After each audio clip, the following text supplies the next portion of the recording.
What's going on, everybody? It is your brother in the struggle. My name is Chris, and I'm here today with somebody very special. He is coming to us from the Reboot implementation program, and he's here today to talk to us about his experience while in that group. We've got the man, the myth, the legend, Evan, in the house today. How you doing today, sir? I'm doing all right. How are you going? I am doing all right. Your time is precious, so we're going to get right into it. First things first, I'm curious, how did you first discover the PornReboot program to begin with? Yeah, so basically I found it out around late December of 2021. It was around that time I was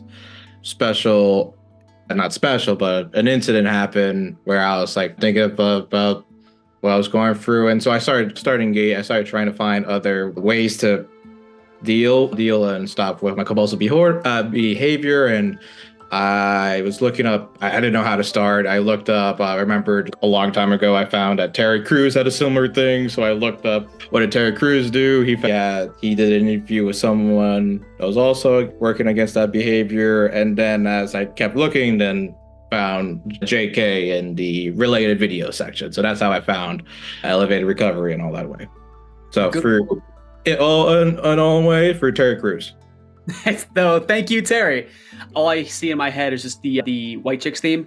Yeah, even that interview they asked him about White Chicks. So of course, it's like him, that scene, and that song are just like a lock and key, man. Absolutely. But yeah, so a deep internet dive eventually led you to JK and his group. Yes, exactly. You joined the group in 2022, is that right? Yeah, I had the call with one of his associates on New Year's Day of January 2022. So it was somewhat of a New Year's resolution, maybe? It just fell in that way. I joined the mailing group and everything. I looked at some of his videos and some of the podcasts the month prior, and so I thought I'll just join. But it was just the fact that it fell under New Year's Day was just a coincidence. That's funny. Sweet serendipity, maybe. Yeah. So if you could take me through where you were at around that time, so New Year's Day, or before that time, New Year's Eve rather, right before that time, what was going on in your sort of behaviors around that time? What were some of the behaviors that you were trying to break out of that led you to seeking out help? All right, so I'll go a little farther back, like the beginning of December, because that's the incident happened like early December. I remember one thing I did for a while, just in 2021, was like I started on a monthly basis going to two strip clubs, but that was closer to me. The other one was a little farther away. Actually, the other one was the one that they used for The Sopranos, which is a not a so fun fact, but that was just that they like to share that. But I would go to them on a monthly basis, just once a month from August till December. And then I would always go either on a Tuesday or Thursday night because it was not less people. It was easier to relax, not be bothered too much. And then, so what I was thinking, well, do I want to go? This was a Thursday. I was like, do I want to go today or do I want to go till next week on Tuesday? I decided I'll go that night because I've ever had a issue with work and just wanted to blow off steam, and was just, as I learned, same repetition onward and onward. So I went there on Thursday and thought nothing of it. I found out that the following Tuesday, police came, raided the place, and 9 people were arrested. So I thought it was interesting. It was not interesting, but it was like, oh, this is not a good idea. And then that's when I decided that I would try to stop that. And first I thought maybe I should stop going to the club, but still just keeping to internet stuff. I was like, that doesn't seem like it's good either way. So that's what made me decide to start changing and look into different things. That was the inciting incident. Got you. So that was like what's the expression? Like the straw that broke the camel's back, so to speak. Yeah, pretty much. I thought I was a little too lucky, and I felt like luck would run out. So I was like, yes, I had to stop. Yeah. Thank you for sharing all that. I 1,000,000,000% have been there myself, where like law enforcement could even possibly be part of the situation, and just to make it out of that situation by the skin of your teeth or some serendipitous thing or luck or whatever you want to call it. I have been there, and yeah, huge wake up moment for me too, so I can relate. So you're getting involved in that sort of scene for a given amount of time. Once you finally joined the group, what was your experience like? And could you talk about maybe some things you've learned along the way? Yeah, so what I learned, one thing that I was able to get into pretty fast was the idea of not counting. And so that was one thing that was very helpful. And it was a start, like, no matter what happened, that's just from that day forward, that's when the change happened. You didn't have to focus too much on keeping a score. And I guess since it also happened on New Year's Day, it's easier not to count too, which is very good. But then I also learned about, also the good thing about was like accountability partners, and then just having other people in this group was also beneficial. That was pretty good. And during that time when I started, there was not that many. They didn't have many of the Zoom sessions. It was just only Milan. But as Eastman and Rankin also came in, I mostly did the Eastman ones because they just fit better with my schedule. But I did hop in a few Rankin's sessions, and they were also pretty nice too. So like that, those were all great and beneficial. And then one other one that became a nicer surprise later on was probably the rationale tool. Yeah, the rational exercise, super, game changer. You touched upon the coaching calls for a second, and you also mentioned that there was a time when all the coaching calls that we have weren't a thing. And there was the weekly Q&A calls with JK, but not really much of anything else. But given amount of time, we're introduced to this person named Milan, who helps us with like reprogramming and mindset. There's Dr. Eastman, who specializes in trauma recovery. We've got Dr. Rankin, who is a life coach. Can you touch upon your experience with each of the different kinds of coaching calls? Yeah, so the majority I've done was pretty much the Eastman ones because I felt that was the more relevant in terms of how I got started, to see how I could deal with that and any lingering thoughts. And I like the way how it was set up, where it was pretty much you did the post a question in advance, and then you listen, and then we could come get some help with it. And I felt like also as well that's necessary, because I do feel like it is traumatizing whatever you deal with, and if it's not addressed in some shape or form, I could join the group and then I find a partner, but eventually you have to deal with it later. And I remember JK said you have to first get the habits and then deal with the past. Most people do the opposite, just try to figure out what went wrong and then worrying about the now. So that was actually pretty helpful, and that was all pretty eye-opening. I do say that one thing for sure with at least Reboot was like it gave me a lot of different things that were different from common knowledge, such as instead of not count, don't count. Life has to be balanced, and then try to deal with the now, and then focus later on what happened was better. Were basically the top three things I've learned. But as well as the Milan sessions. And the Milan sessions and the Rankin sessions, just due to the time where I didn't get a chance to join them all the time. But I do remember at least the one thing I did like about the Rankin ones were that they were more of an open conversation. There was no question you just hand in. It was just whatever topic it was. And then people would just go ahead and chat. And I had to also just put it as an advisory. It was less had to do with impulsive behavior, but everything else around it. It also had a sense of these are also shared issues that someone else, a fellow lad, could be having, that I was having, that I didn't even know could be more or less quasi-related, and then how I could also work amongst that as well.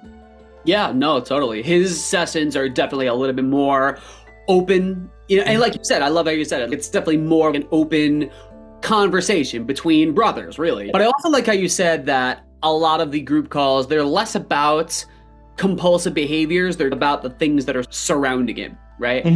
This is where the concept of reboot capital comes into play. Yeah. Right? Can you talk about that a little bit? Yeah, basically the one thing also I remember was being told don't do all the types of capitals. There's various capitals in there, and I would say to focus on two and still work on the other ones, but not as much. Like prioritize too is the better way to say it. So at the beginning when I joined, I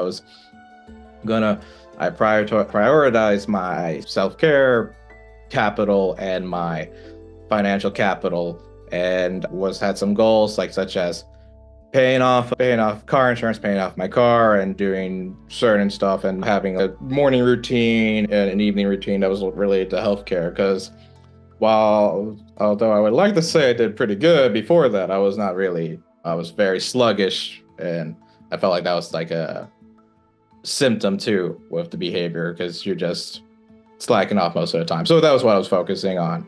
And luckily I was able to pay off. I have a Jeep and I was able to pay it off 3 months in. So that was like my part of the 1 year, 3 month goal. That was the end of the 3 month goal. So that was also great, to just a good start to the year and the start to the reboot.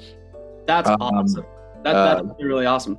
Yeah. No, I just want to point out the fact that, like, you, for the first few months, right, you spent that season, quote unquote, prioritizing just a couple of aspects of Reboot without trying to do everything all at once. You were focusing on your self-care, you were focused on your financial aspect of things and solidifying your routines. And that's a really awesome approach. And you were able to pay off your car, money that you may have, had you not been in the program, maybe spent on going to like strip clubs or what have you. Like, you focus that money, you prioritize that situation there, you were able to invest fully in that area of Reboot capital, which is awesome.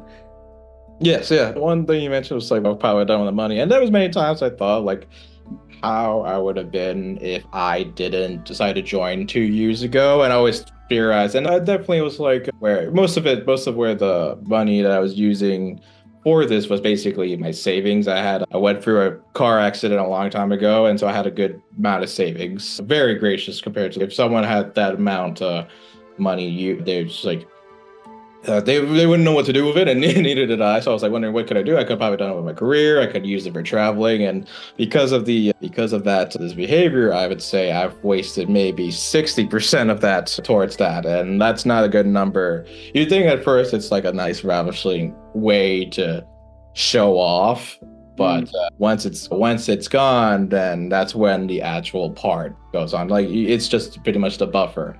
So I figured that out once I joined the program. So I was trying to, my part that I got into a frenzy was trying to replenish that money, try to go back to whatever 100% was. And 100% was doable, but it would take a while, and I was getting impatient. So I had to focus on looking back at how I would do my financial reboot. Yep. In per se. But one thing for sure, I did pretty good. I did some things too, like with my credit card and with my ATM bank, and I had to go in person for it. I put a middleman in with my savings. Just it's harder. It's a lot difficult to make it feasible to try to go act out on those behaviors, so you have more time to think. But one thing I did thought, if I didn't join the program, I would have lost all that money. It would have been gone. So luckily, there is still a good portion of it. It's still quite a lot for someone to have, but it would definitely have been gone a lot faster.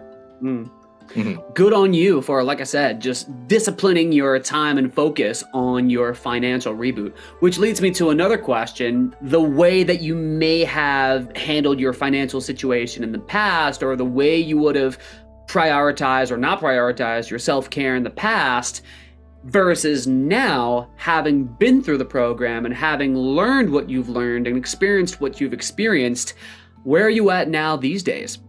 Right now, where I'm at now these days is, I was saying this actually, for some reason, just like the start of this year, there was a recording, it's only been like 3 weeks into 2024, but it's already been a pretty good 2024. But I had like goals, which was like to visit a few places in particular, get back to having a routine with the putting money into the savings in a more manageable way. Before, I was trying to put whatever amount I earned go straight to the savings, and it was not although you think that's a good idea, it's not a really good idea. But then, as well as getting back to what I used to do beforehand, which was like used to take pictures. So one of my little partial goals is just to save up money for a camera and then start shooting.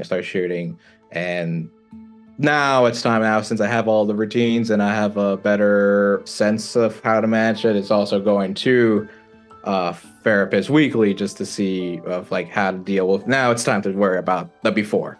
So now worrying about the before is what I'm doing now. That's awesome. So you're seeing a therapist now? Yeah, I was seeing for like now approximately 2.5 months. 2.5 months. Yeah, now know it's about the behavior, and it's been quite a long time since I went to that club establishment. Which is awesome. Yes, which is good. Good for you, man. That's really cool. So I remember when I first joined the group having a lot of anxiety, and maybe you can relate, just like feeling really overwhelmed with all of the material, with all the modules and all of the people, and what is a reboot hero. Like, you're just learning what everything's about all at once, it seems. It's a lot to take in at first, for sure. But having gone through and, like I said, learned what you've learned and experienced what you've experienced, if you could give any words of wisdom or any advice to somebody who might be just joining the group, right? That for a long time, like you and me, have struggled in silence on their own, is there anything that you would like to share with that person? Yeah, so I would say one definitely word of advice is like definitely one thing everyone should do when join is definitely do get an accountability partner. But I would try to add to that is try to get an accountability partner if you can that's more or less nearby you geographically. It could be just so it could be easier, just you don't have to worry about time zones, or if you're able to meet up, it's good you don't keep it all virtual. You could actually have someone in front of you that's going through the same struggle would be also will actually reinforce that you're not alone in there. And it's better just to keep contact. I did meet a lot of APs, and I have some APs, but they were all two were in London. One was from Indonesia, and then the other was from the Netherlands. And it does let you know that there's other people around the world that's there to help you, but as you also need someone more closer to you, just so you have that person in a pinch. So that's one thing I do recommend just to keep in mind. But as well as with all the material, there was a PDF on how like the first few weeks should go. So I just follow that few weeks. Don't try to check everything off in advance, and just take it easy. It's gonna be, you have the program for at least a year, and if it's not, you have a year, so don't try to rush a year's worth of material in a month. And if you do rush a year's worth of material in a month, it's going to be too much, and remember the 80-20 rule. You're probably going to lose 80% of what you earn, and the 20 will still be valuable. If you do it slowly, it will be the reverse, where you keep 80% and maybe need a refresher on 20. I think that's really solid advice, seriously. And I think that is a strong correlation between your advice and how you actually went about things, going back to what you were mentioning earlier, and that how you focused particular and special attention toward just a few aspects of your own reboot, rather than, like we said, try to cram everything into 1 month, like trying to do a little bit at a time. And I think that's such sound advice, really important advice. Mm-hmm. Just because you're doing more doesn't always necessarily mean that you're rebooting more. Yeah, I think many people probably get misconstrued, because one thing I do remember from my first chat with my coach was that he said, more or less, quote on, not verbatim, but close enough, was to like, the more you put in, the more you'll get from. And I guess many people could misconstrue that as like being monk mode. And for some people that just interested may not know what that means, but you'll figure it out when you join, and you'll see a few people do that, and it never works. It never works, and it doesn't work for anything else in life. You'll burn out pretty fast, and then you'll go back to your old ways. We'll go back to the old scheme of things, and lose all the progress. And I think I've seen many people do that, and many people have left. And I feel like it's just more imperative just to ease it off. Like, it's just a whole little journey. Like, maybe focus on one, prioritize one capital, whatever you want. At least try to post bi-weekly and join whichever Zoom session you want. But that's enough for a while. And then once you get the routine, it becomes second nature. You can just expand and expand. Totally. Evan's quote, everybody, it's a whole little journey. Yeah. So take your time, pace. But closing things off here on our way there, let's say you meet somebody who might be very, like I said, anxious, despondent, apathetic, and going through their stuff, working through a behavior that's proven to be unhealthy for them. Would you recommend this program to them? I would recommend it to them. I would first maybe see how dedicated they would be, because many people would probably be interested in, but they're probably still be hesitant, or maybe they're not too fully into. They didn't have their inciting incident that made them decide to change that. Maybe they're slowly doing it little by little. So I'll probably just give them one tip that I've learned and see if they like it, and if so, I could give them a good gift. Yeah, that's a good word. And it is probable, and I've seen many people that probably would need it. It's just more a factor of if they're themselves are ready. Because although I knew this was an issue for quite a while, I didn't want to do anything about it, because it felt, at that time, I thought I was like, oh, I have to go to rehab, and rehab for anything is bad, but rehab going for this type of addiction seems like weirdly embarrassing. So you just have to get over that, and then something will wake you up. So I'll see if they're ready, and then do their recommendation, because everyone in the group is not trying to waste no one's time. So you have to be first for sure. This is what you need to do. And I think that's solid words from you as well. You want to make sure that you're not just willing, but you are ready for. Right. You're going to learn a lot, and if you join the group, there's a lot you're going to take from it, but it's work. Especially with guys like us that have conditioned ourselves to behave and cope in certain ways. Breaking those internal patterns are much easier said than done. But once you get the hang of it, it really is it is a life-changing investment and a life-changing choice. Yes, yeah, for sure. It's a whole investment, and there's a lot of different things you'll realize have changed that are so minor that are for the good, and some will be pretty instantaneous to like how you see things, or like how certain things that like certain simple things that used to frighten you will no longer frighten you. You don't have to worry. Like, it's a very small example. One fear I'd always have worries if I'm in a bus and I just have to look up something on Safari on my phone. I always have to worry if I deleted my history or whatever, and you don't get that worry anymore. And then you'll be worried, this is actually, it's very liberating. That's like the spark, and then everything else will go nice. That's awesome, man.